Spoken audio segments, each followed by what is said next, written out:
తెలుగు ప్రజలు మన సంస్కృతి, మన సాంప్రదాయం అనేది మీరు మర్చిపోకుండా ఇట్లా మీరు పండుగ జరుపుకోవటం ఇది చాలా గొప్ప విషయం. ఎప్పుడు మన పెద్దలు పెట్టిన లేకపోతే వాళ్ళు చెప్పిన మాటలు మనం తప్పకుండా పాటించాలి. ఆ సాంప్రదాయానికి వెనకాల తప్పకుండా ఏదో ఒక విషయం అనేది ఉంటుంది. అందుకే ఈ సాంప్రదాయాలు అనేది మనం ఎప్పుడు గుర్తుంచుకుని మనం ముందుకు తీసుకెళ్ళాలి. ఎస్పెషలీ ఇప్పుడుండే ఈ జనరేషన్ నేను కోరేది ఏంటంటే మన తెలుగు సాంప్రదాయాలు మనం మర్చిపోకూడదు. దానికి ఒక కారణం అనేది ఉంటుంది. అది మనందరం, మీరు ఫ్యూచర్ జనరేషన్ మన సాంప్రదాయాలన్నీ మీరు ముందుకి తీసుకెళ్ళాలి. అదే నేను కోరుతున్నాను. ఒక పనిగా పెట్టుకోకూడదు. ఇది ఒక సంతోషంతో మనం పని చేయాలి. ఆ పండగలప్పుడు అందరం కలిసి పండగ చేసుకుంటాం. అక్కడే వస్తుంది మన సంతోషం, సుఖం. మనం అన్ని మర్చిపోతాం. ఈ కాలం మనందరం అంటున్నాం stress stress stress. That is a stress buster. అట్లానే మీరు ఎట్లా ఈ 10 సంవత్సరాల నుంచి మన సంక్రాంతి వేడుకలు మీరు ఎట్లా చేసుకుంటున్నారో, నేను మా అత్తగారి ఊరు నారవారి పల్లిలో 25 సంవత్సరాల నుంచి అది ముందుకు తీసుకెళ్తున్నాను. ఎవరికి ఎంతలో మీరున్న పేద కుటుంబం, మిడిల్ క్లాస్, హై క్లాస్ ఇవన్నీ రావు పండగలప్పుడు. అందరం ఒక్కటి, అన్ని మర్చిపోయి మనం ఏ స్థాయిలో ఆ స్థాయిలో మన కుటుంబంతో, ఫ్రెండ్స్ తో గడుపుకోవాలి. అది నా కోరిక. అట్లానే తెలుగు జాతి అంటే మనకి పౌరుషం, ఎక్కడ లేని పౌరుషం మనలో ఉంది. ఆత్మ గౌరవం అనేది కూడా చాలా ఎక్కువ ఉంటుంది మనకి.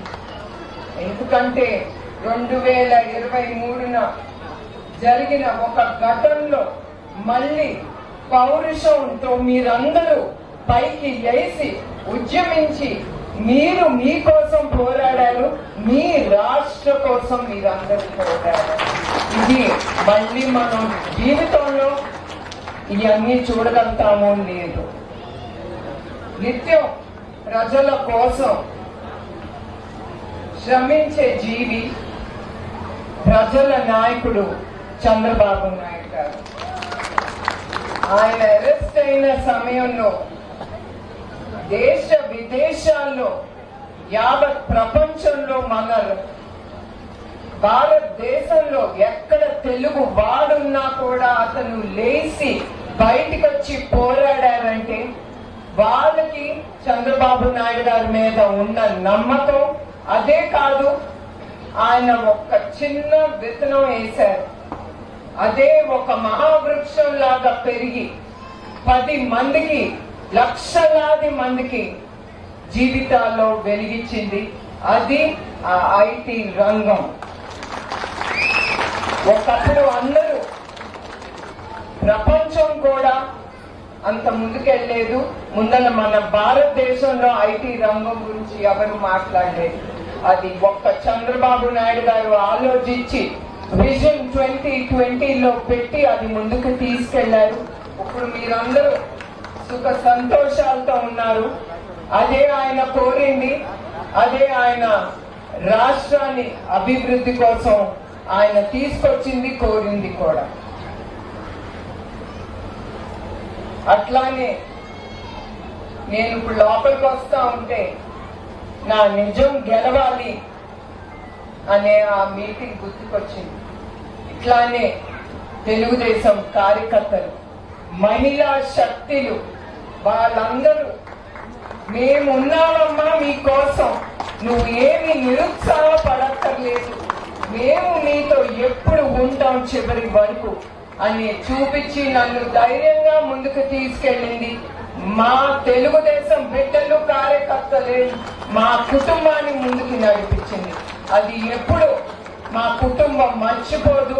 మేము ఎప్పుడు ఎస్పెషలీ మా తెలుగు కార్యకర్తలు, తెలుగుదేశం కార్యకర్తలకి మేము ఎప్పుడు రుణపడి ఉన్నాం. ఈ 5 ఏళ్ళలో మన తెలుగుదేశం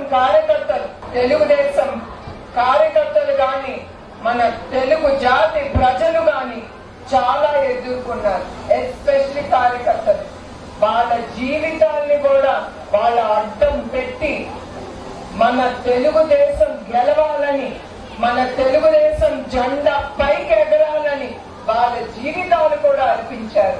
వాళ్ళందరినీ మనం ఎప్పుడు మర్చిపోకూడదు.